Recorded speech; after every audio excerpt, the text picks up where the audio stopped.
मूर्ति को जब समझाया है राजा भोज ने, तो कहा कि मूर्ति को मूर्ति कहते क्यों है, मूर्ति का लक्षण क्या है। स्वाकार लक्षण होती है मूर्ति, माने उस देवता का आकार ही उसका लक्षण है। पहले तो ये कहा कि मूर्ति की जरूरत क्या है, कि उपास्य जो होता है उसका जब तक आपके सामने नाम रूप नहीं होगा, आप उपासना करेंगे कैसे।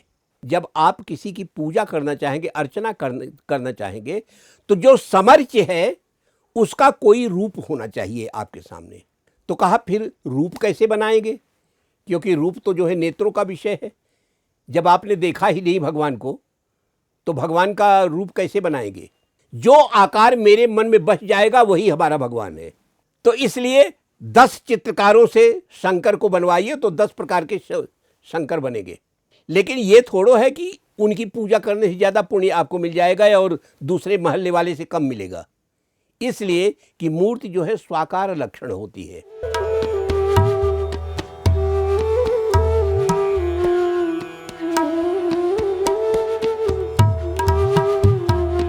A music composer must have the knowledge of poetry.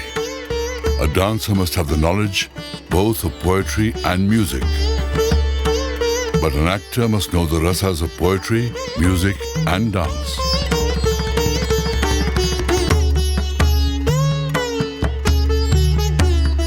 The art of acting can give freedom from the bondages of life. Hence, liberation is at the feet of Nataraj. In fact, the whole universe is dancing in the form of Nataraj.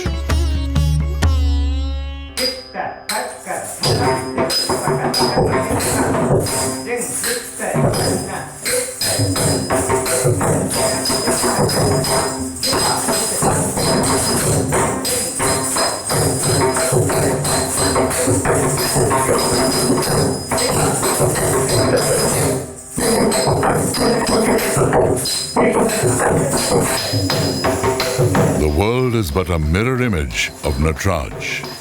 The goal of Indian art is to penetrate into the innermost rasa of being. The sculptor in India is considered even superior to an actor because he is equipped with the knowledge of the rasas of poetry, music, dance, painting, and acting.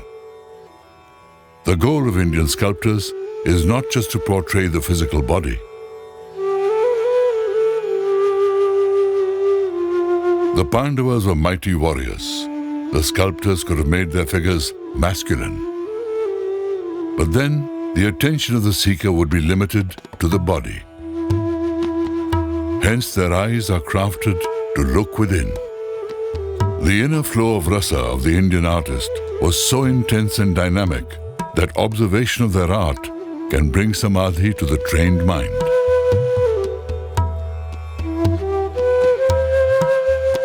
The artist would do mantra recitation, meditation, and practice austerity for months before asking the Devta, please come in my dream to reveal what form I should create. These are not merely idols. They are expressions of profound experiences of human evolution.